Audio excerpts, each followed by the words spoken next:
Welcome to the Ball and Chain podcast. I am Mox Born again. I have with me, as always, it's my angel. Hello. Hello. I didn't get to use my intro because I didn't print out my outline because I was in a rush. But here we are, episode 225. It's going to be a shorter show, only because we don't have a lot to talk about. And we got a lot to get done. But I was kind of wavering on, like, oh, should we do a podcast? Should we not? But I feel like we almost have to with what happened in Fear. Like, even if we just talked about Fear the Walking Dead, I feel like it's a must. So we're going to talk about Fear. We'll of course do our spoiler, warning and all that stuff. But we'll be spoiling Fear. We're going through that episode bit by bit, and then we're also going to go through Westworld, which I'm trying to remember if anything substantial happened in Westworld. I don't know. We'll have to kind of talk it out. But that's at the end of the show. Before we get into that, though, we are going to talk about Fortnite Season 4 being released, giving kind of like our first impressions of Season 4. It's only been out for 2 days now. Yeah, it's only been out for 2 days. You got some single player in. I've got some multiplayer in. We both got multiplayer in. I'm terrible. I'm just as bad. I think let's go ahead and get into it then, I guess. Well, I think one of the things that I really wish Fortnite would have. Why is this not working? Come on now. Technical difficulties. Why is it not working? There we go. One of the things that I wish Fortnite would have is sometimes I know they have a ranking system, and maybe I don't know if they use it or not when they matchmake people. Oh. Like Halo 2 had, in my opinion, had like the perfect ranking system. It wasn't like based on experience where if you just played the shit out of the game like in Halo 3, you just kept leveling up and you couldn't level down. Right. Like the beauty of Halo 2 is if you were a level 35, you were a level 35. You wouldn't progress any further and you wouldn't go down. Is that with a little dial? Yeah, it had like it had the little dial thing going around it, and then it had like the moon, it had like the different crescents of moons and whatever. And then it had the Halo ring or whatever. But one of the beauties of that system is for a fact that you're being matched against someone that is of your skill level. Now, granted, there are some issues with that system where people can like de-level themselves, where they go in and quit out of games or whatever, and they go all the way down to level 1 and then they go right back up. So giving players kind of like in didn't they eventually do something bad for people that did that? Yeah, you could report them or whatever, which back then it wasn't as quick of a response, which I'm assuming now 10, 15 years later, it would be much quicker to kind of soft ban someone or whatever. There's like computer systems in place that if you can program a computer, say if person X, Y, or Z quits out of 5 games in the next 30 minutes, then ban them for 3 hours or whatever. Yeah, and if that long ago they could rank people like that, you would think that now they should still be able to, or do it even better. Well, I mean, although you're playing with 100 other people versus 8. It's one of the most popular games on the internet right now, so I don't think there wouldn't be hard to I mean, and maybe it just needs a broader spectrum. Maybe like go up 10 levels and down 10 levels and mush those people together. I don't know. I mean, and maybe they do it in the background. I don't know. Or I'm just terrible at the game. That's a possibility too. So, anyway, so that's kind of my beef with Fortnite's ranking system. But anyway, because I want to get better at the game, and I can't get better if I keep getting, headshotted by a dual wielding pump action shotgun, maniac from half a mile away. I don't know. Anyway, so let's get into season 4. So, what do you think so far? What do you like about it so far? Because this is the first battle pass that we've purchased. Yeah, I mean, I like that there's stuff to unlock. Mm-hmm. I don't like that anyone can just go purchase it. Right. I feel like it should be a badge of honor. Like, hey, I earned that, whatever. I know you like. Well, I won't take away what you liked. What? The spray, the markings. Yes. I'm really excited for the graffiti things or whatever, and that you could just spray something on any wall in the game. I can't wait to unlock my first one so I can just test out what you can spray paint. I'm gonna like spray paint trees. Right. I'm gonna build structures around trees and just like coat the entire tree and like paint, and then destroy my structure and take a nice screenshot as the sun sets.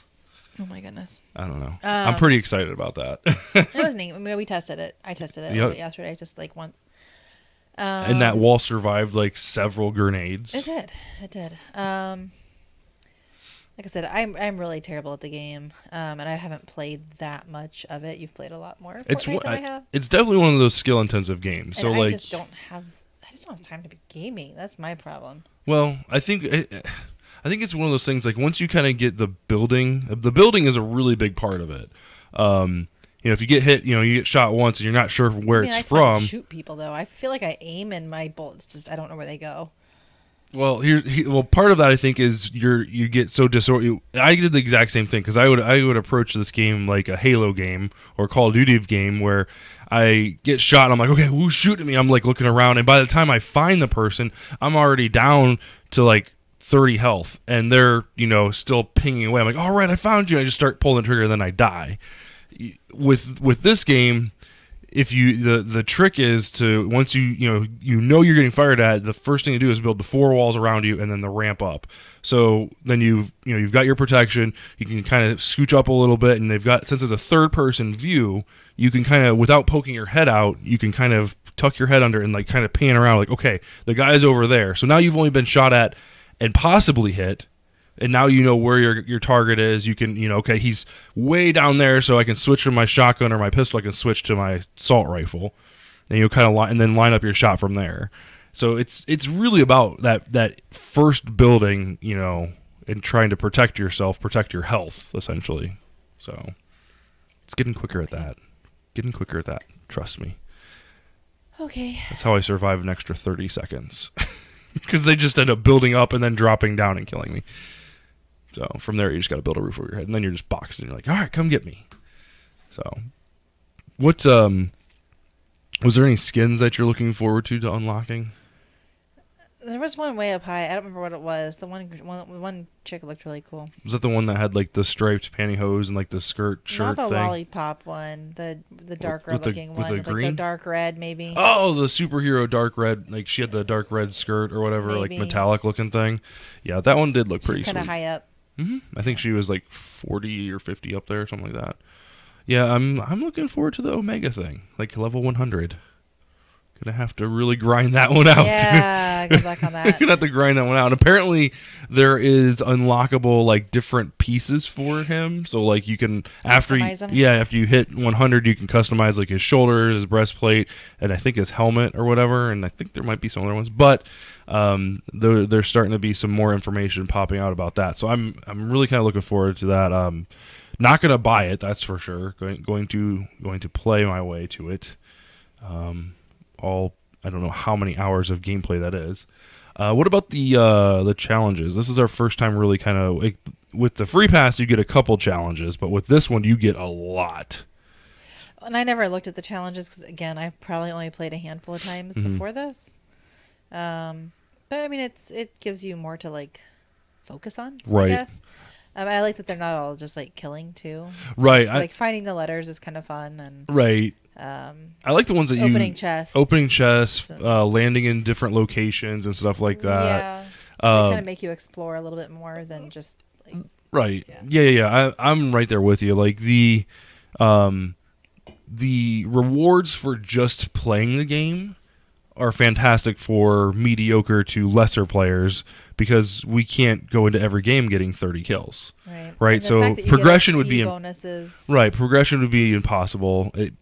There's ones in there for playing with a group, finishing in the top 10 tier or finishing in the top 10 in a group battle or whatever, which isn't too difficult. I mean, surviving like 1,000 people. Yeah. So I mean, there's some very passive ones. I mean, you could literally level up just by not firing a single shot, just by landing on the edge of the circle, and just keeping to yourself and just being a master of disguise and a master of like cover and things like that.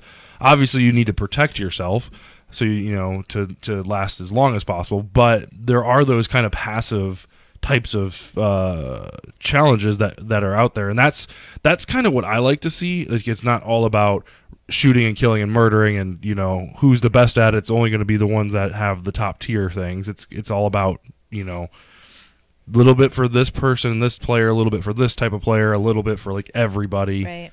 But yeah, it's kind of sweet. What else is in there? So to kind of like the map changes, we really didn't explore.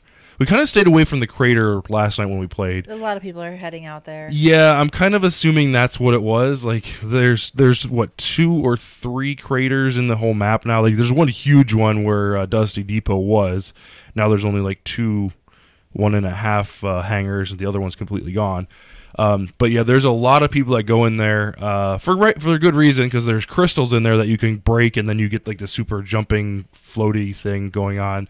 Which there's a lot of really cool videos online of people like building stairways to heaven and then jumping off, and like it floats you down so you don't die.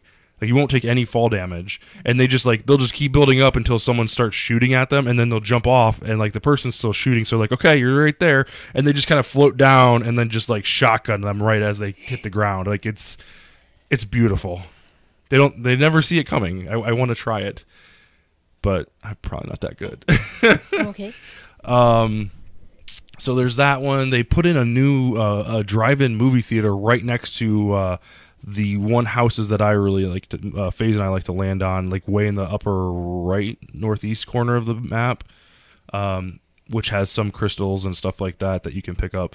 There's some secret bases that I've heard rumors about, where there's some that are hidden inside, like the underground, and some of the houses have like trap doors and things inside that you can go in, and you can there's just tunnels and tunnels of things underground, which is really cool. What else? But yeah, it's just a ton of new content for this free game. I mean, we bought the season pass, but like, you don't have to purchase that. You get access to this free content, and it's like amazing. I don't know. It's a great game. It reminds me a lot of Team Fortress 2, like the art style, and like it doesn't really have the class-based system that Fortnite or that Team Fortress had, but you kind of fall, like when you're playing teams, you kind of fall into that. Like, you know, make sure someone's got a, you know, good heavy, someone's carrying the meds, someone's carrying, you know, the jump pads, and like each person's carrying a certain extra piece of equipment, so they're kind of falling into those different class types. So anyway, all right. So, you have anything else you want to talk about Fortnite-wise? Nope. Okay. You're going to play some more of it, right? Yeah, eventually. Yeah, eventually. At some point in time. I'd like to. Like I said, I got a lot going on. All right. So, that's all we're going to talk about outside of spoilers. I apologize for the short show, but we will be back next week for sure for a big full-length show. There's actually a New York Times article that was posted today that I haven't got a chance to read all the way through, but it's got a very provocative title. So we'll be talking about that next week. Spoiler alert. Anyway, so if you don't want to be spoiled about The Walking Dead or Fear the Walking Dead and Westworld, now is your time to exit. Before you do, make sure you head over to our YouTube channel, youtube.com/72DPI online. Get subscribed, leave a comment, like, share the video, help us out spreading the word. We're at 46 subscribers. Yay. Let's get to 100. That's the next goal. One hundo. Let's get to a hundo. God. What? Just the verbiage. Let's get to 100. There you go. Thank you. Let's get to 100. And I can't do that unless people share the video and get subscribed. If you've got a Gmail account and you don't use YouTube, let's say you're watching on Facebook or Twitch or whatever, just head over there and subscribe.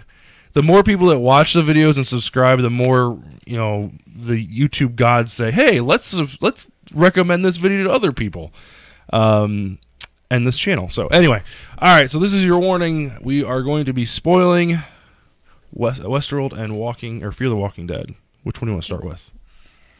Go for it, one or the other. You're just like, I don't care. Let's just get this done. I'm sorry.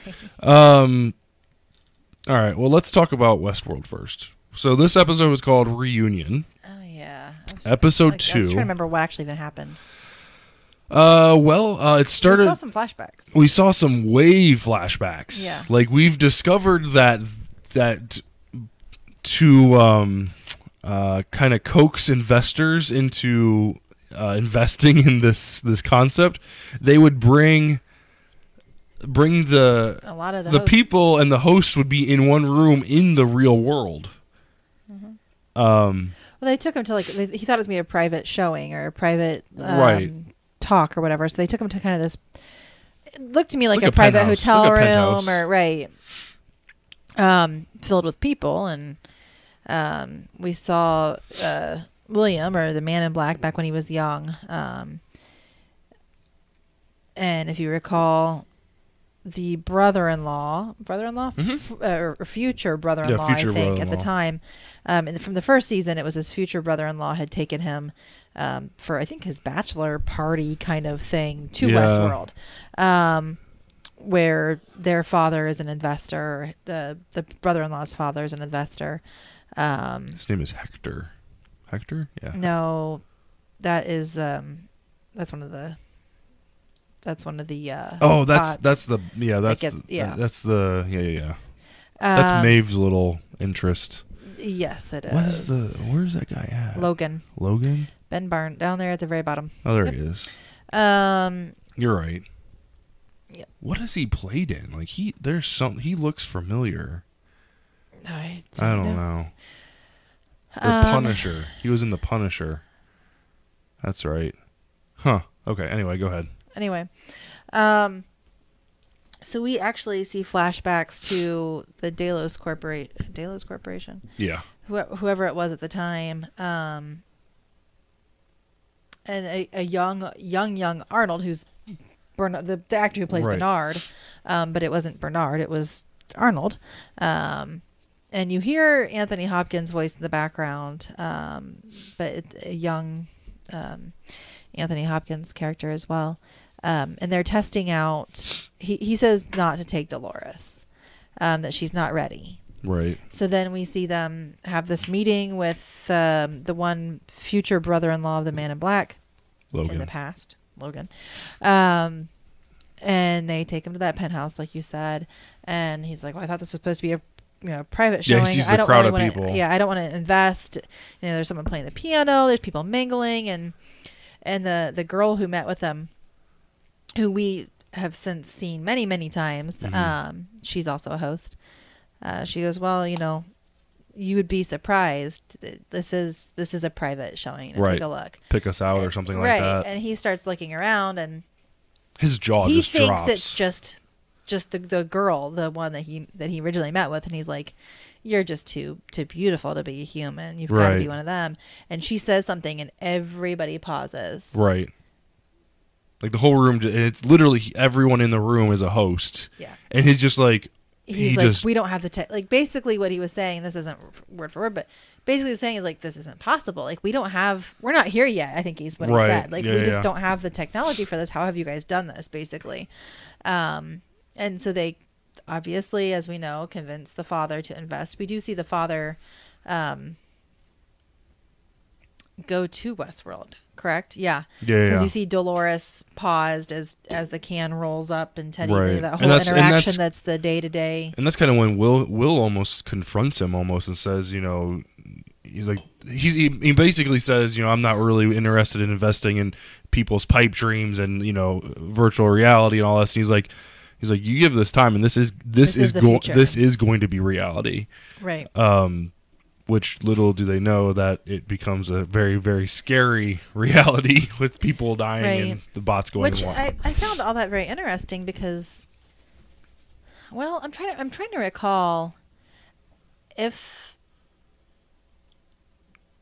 I could be wrong. I'm not remembering the timeline correctly. Shocker! This show is terrible about that.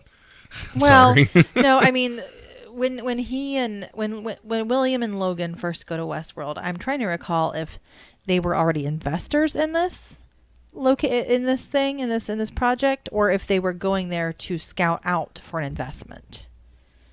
You're talking about when they first arrived. He meets Dolores. I don't think they were investors at that point because it seemed like William's first time there. Exactly. That's what I was going to say. This interaction with him and the father-in-law seemed like you had already bought into it. You know what I think, and I'm correct me if I'm wrong. It seems like based on William's reaction to the father-in-law, it almost seems like this that occurred after their stint. It had to have been like a weekend had passed, and he was still like glossy-eyed, and like, this is amazing, this is the greatest thing, like, you know, because it's very like his character is very calm and collect, and he was very aggressive during that whole scene. So he had to, that had to have been just after they had him and his brother-in-law, although Logan got as there. He said, like, we see him older, somewhere in between this phase and the after they've decided to invest, and he's with Dolores in one of the rooms, like one of the sciencey rooms. And he's like, you're a thing, like, you're less than a thing, like, right. How did I fall in love with you? Which is, to me, like, that killed me, because I'm like, I liked the William we saw where he did kind of like fall in love with this robot thing in the beginning, and then we see he didn't really seem to have any reaction to Dolores, though, when we saw that scene with him and the future father-in-law or the father-in-law because they were standing right there as she was paused, and they were having this conversation about whether or not he should invest. And he didn't really seem to have any reaction to her necessarily. And then it might have grown over time because the way he made it sound in that science room where she's sitting down and he's talking to her, telling her that she's just a thing, it almost seems like, you know, maybe a couple years have passed. Oh yeah. And maybe he's lost his family, maybe he seemed really like almost holding a grudge against, like. Right. Yeah. Exactly. Yeah. That's what I'm thinking. Like, you know, a year or two, and he's spending more time in the park than he is at home. There's problems with the wife. There's problems with the kid, and then like it just kind of falls apart from there. And then he's blaming this thing for I can't believe I fell in love with you or whatever. Who knows? Maybe he called out her name in bed, and that would have been terrible. That would be a little awkward. Yeah. Who's that? Well, it's just some robot back at work, and she means nothing. She's literally a thing. I don't know. And then there's even another flash forward to where the father-in-law is then retiring, and you see William taking over the corporation. And Logan, the brother-in-law, who was supposed to, I mean, you think he should be stepping in for his dad, right? But he's clearly not doing well. He's got some kind of like a little injection or inhaler, some kind of medicine thing that it looks like he's some taking, type or of drugs, or it's got a drug, which he didn't seem to leave their trip there at Westworld very well, if I recall correctly. Wasn't he like tied naked to a horse or something and left to ride in the sunset? Yeah, like Will did that to him. He kind of went off on him. Which you would think that the park owners would be like, hey, we probably should go get that guest. Like, right. And I'm sure like they did. I mean, obviously he made it out. I mean, this is in the future, but things didn't go so well for him. You would think he should be taking over the corporation after his dad.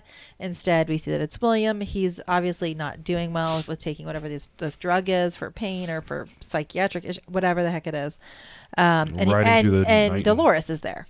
Right. At this party. They've brought her from Westworld to this party, and he's like, of course he'd bring you. Right. And she goes on her little, isn't it a beautiful spectacle? Right. And, it looks like the stars have painted the ground or whatever. Right. Whatever it is that she's kind of programmed to say. But so we get a lot of backstory in this episode. Yeah, we didn't see, I mean, we saw Bernard at the very beginning take Dolores. He was walking around with Dolores and stuff like that.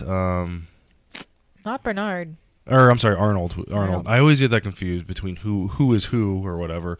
We saw a silhouette of a young Anthony Hopkins. Yeah.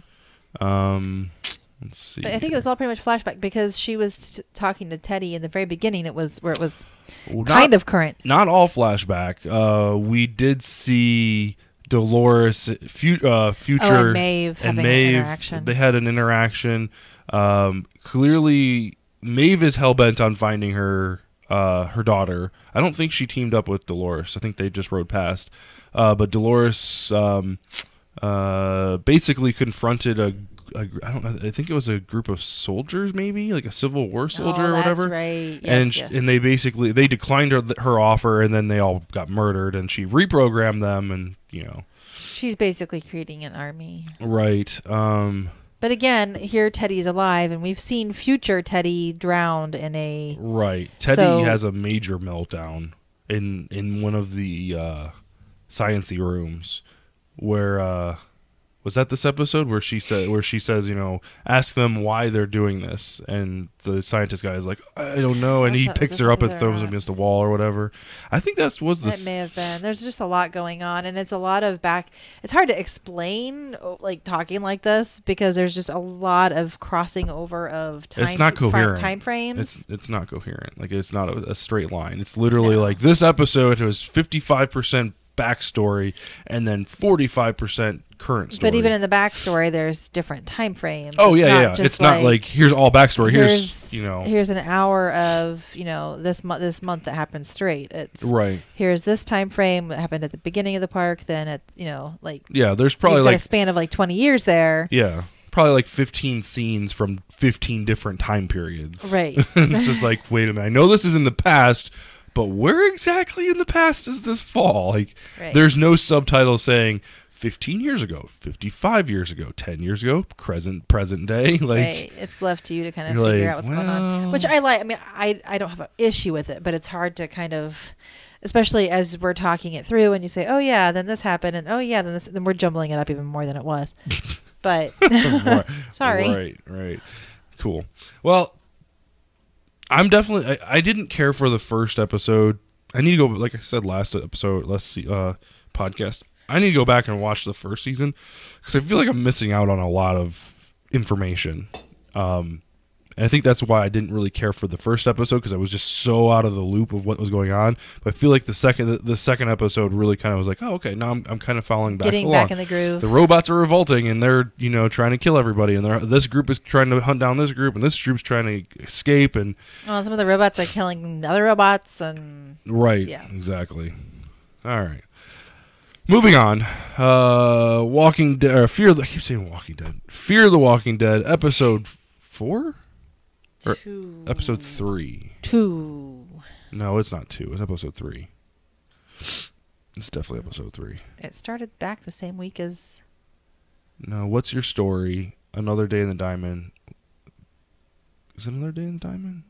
No, we're good. No, Good Out Here. Good Out Here. That's the episode we're on. It's not 4. It's episode 3. Let me correct that. There we go. Boom. Episode 3. Yep. So, where do you want to start with this? Because there's a huge thing at the end. Yeah. This is slightly for... I guess we'll start at the beginning. We catch back up with present day. Nick... Alicia, Lucy, Strand, and then the newcomers, Althea, John Dory, and Morgan. All the truck. They're all in the SWAT truck, and they crash it, right. Basically. Yeah, essentially, Al takes Nick hostage, and then there's a little bit of a tiff, and then they make a plan to kind of pull over, and then someone turns the wheel and it crashes down the edge of this highway or whatever. Right. Everybody's okay. Althea freaks out though because all of her tapes are in there, and she wants to get the truck. She's been using this as her mobile home basically, right. And she wants to get it back. And they come up with a deal that some people are gonna, some of the group is gonna go get these cable trucks with the big cables on them. Yep. Pulled out. And a couple of them are going to stay behind. Morgan's got the shot leg, and he's going to stay there with Nick. Yeah, those are the two that stay behind. Everyone else goes. Yep. So meanwhile, I'd say the group gets the group that goes for the cable trek gets there fairly uneventfully. There's just more dialogue about whether or not they're going to exchange their stories, why she wants the stories, why this is all important to her. That's pretty much the gist of what happened with them. It wasn't all that exciting. Right. There wasn't any confrontation. No, not really. We had Nick and Morgan back at the SWAT truck. Morgan released him because Nick was originally tied to the SWAT truck, and Morgan released him. Morgan released him, and they see a blue car, an old car, Chevy, whatever it is. El Camino. El Camino, that's right. Drive past, and Morgan freaks out because he doesn't know who it is. But Nick sees who it is and is trying to run after them. So in the middle of their little fight to try to keep Nick from running after this car inside the truck, Nick hits the horn. So now you've got all the zombies coming to the SWAT truck. Right. And Morgan with a shot leg, and Nick runs off after the blue car. Meanwhile, we're starting to get some flashbacks of Madison and Nick going out of the diamond. So clearly we even see a little interaction with Madison and the Vulture. So this is after the Vultures have arrived at the diamond. Right. After the crops have been crops have been destroyed, and they are scavenging now to go look for some food. Right. And Nick is fine with leaving. Right. He originally was like, well, I'm not leaving because something happened in season 3, which we finally picked up. We need to watch it. Something happened in season 3 where he just does not feel comfortable about leaving, and now that he feels like he's providing, with his crops or whatever, but now that those are gone, he's like, well, I guess I need to, start pitching in again. Let's go out and scavenge. Right. So we get this little flashback of them going out to scavenge, and they're not having any luck with it. Seems like every place they go, the Vultures are already like 2 steps ahead of them and clearing out the joint. Yep. We find out why. Really? You missed that? We don't know. Do you know how they know they're 1 step ahead of them? I don't know. What's the little girl's name? Charlie? Charlie. Charlie stole one of their walkie-talkies and was spying on where they were driving to, so then they could. Oh. Because she walks out, like after they walk up and see the El Camino and the guy's loading it up, they're like, "Oh my God, Nick is in this little tussle or whatever." And he backs off, and then Charlie walks out onto the porch or whatever with the thing in her hand, a walkie in her hand. Oh, okay, I must have missed that.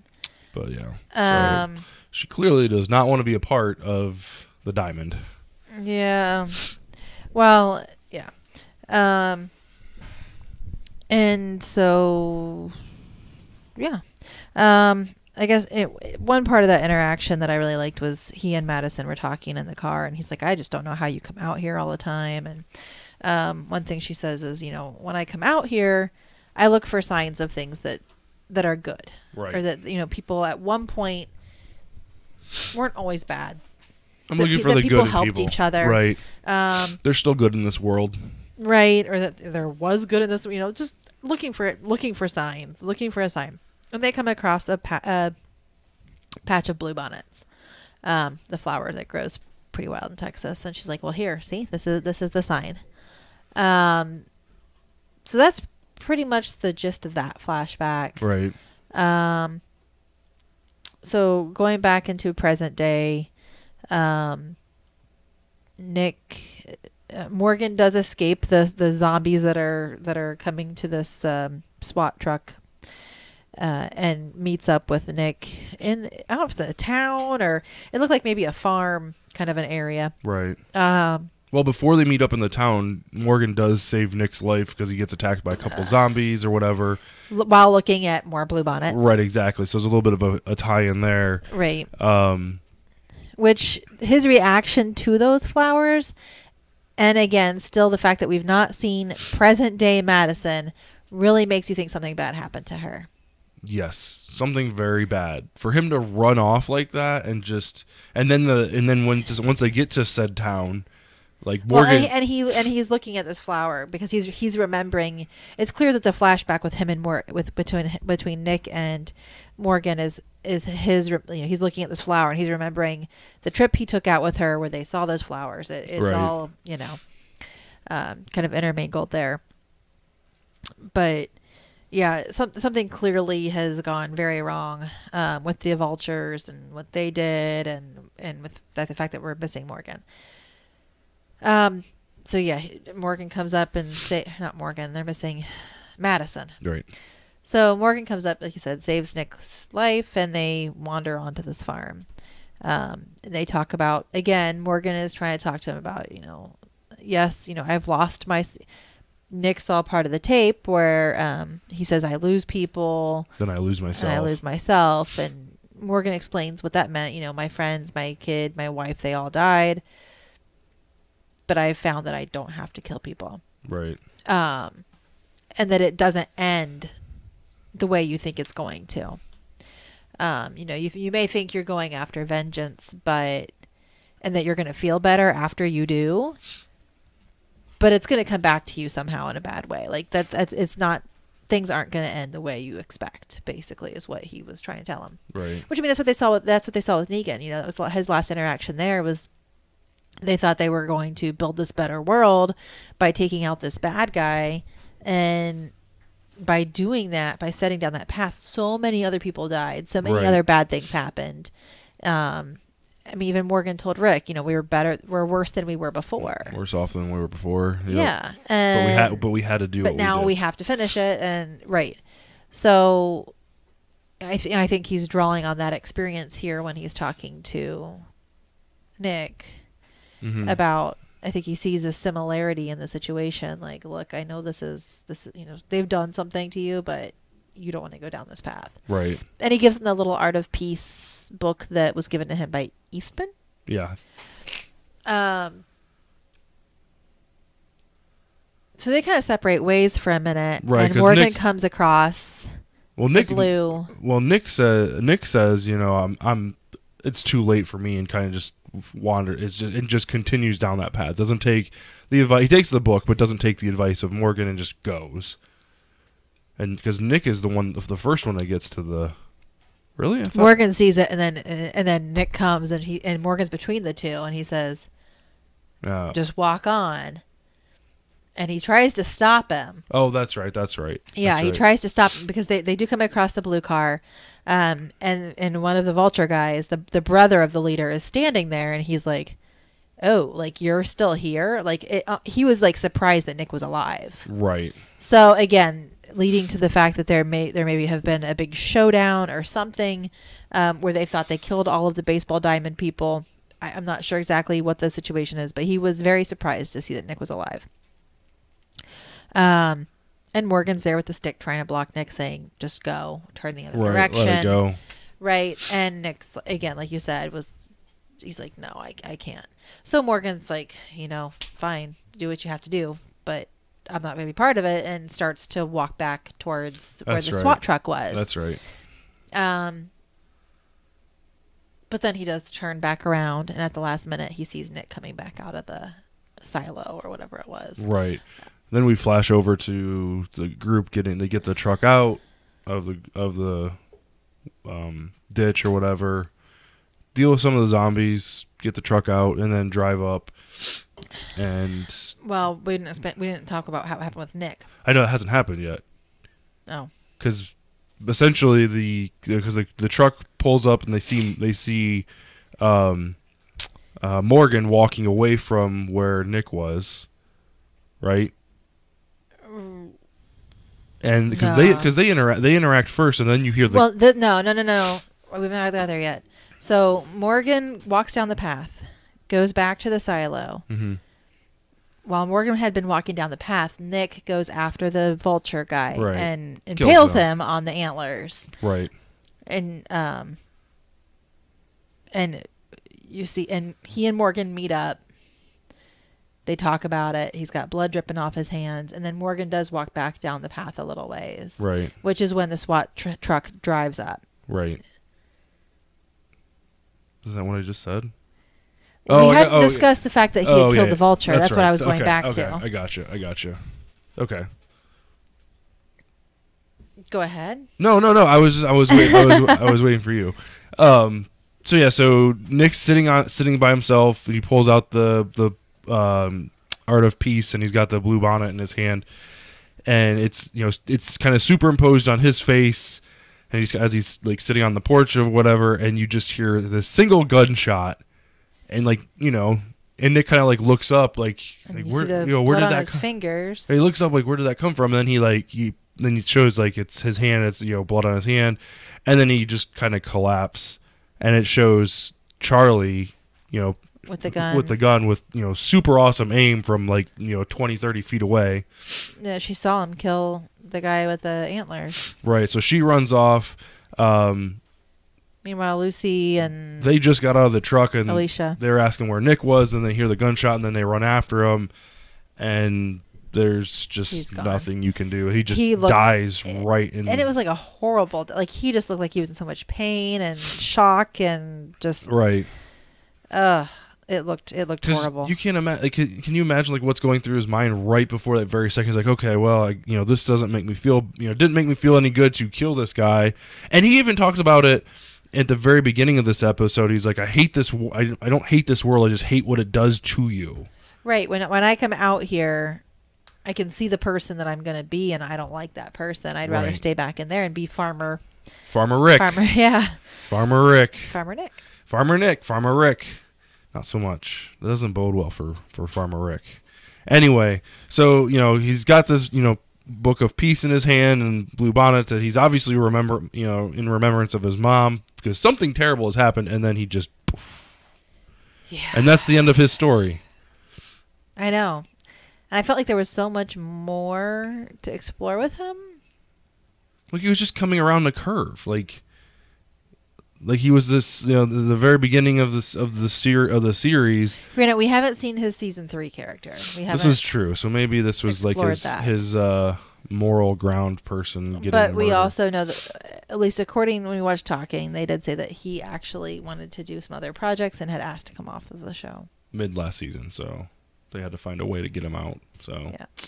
I wonder how often that happens. We kind of talked about this during the Talking Dead, where. I think I fell asleep again during Talking Dead, now that I recall. We need to stop watching it upstairs.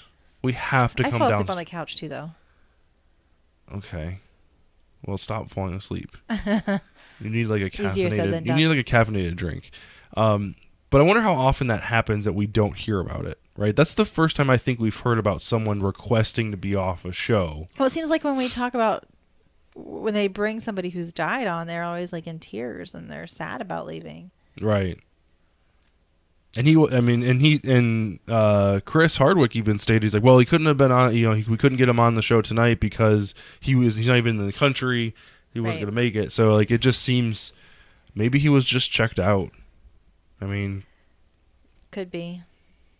Although, I wonder, the character on Walking Dead that plays Sasha, she had, that Star Trek show lined up, and I don't know if she had that lined up previous to knowing she was going to depart the show. Maybe she asked to come off too. I don't know. Yeah, I mean, they did talk about how rigorous of a schedule that The Walking Dead and Fear the Walking Dead, demand. You record for so long, and you have to stay within a certain radius of where we film or whatever. There's no talk. They keep a rather secretive life. Yeah. For being so much in the public eye, there's very little social aspect to their lives. I would assume.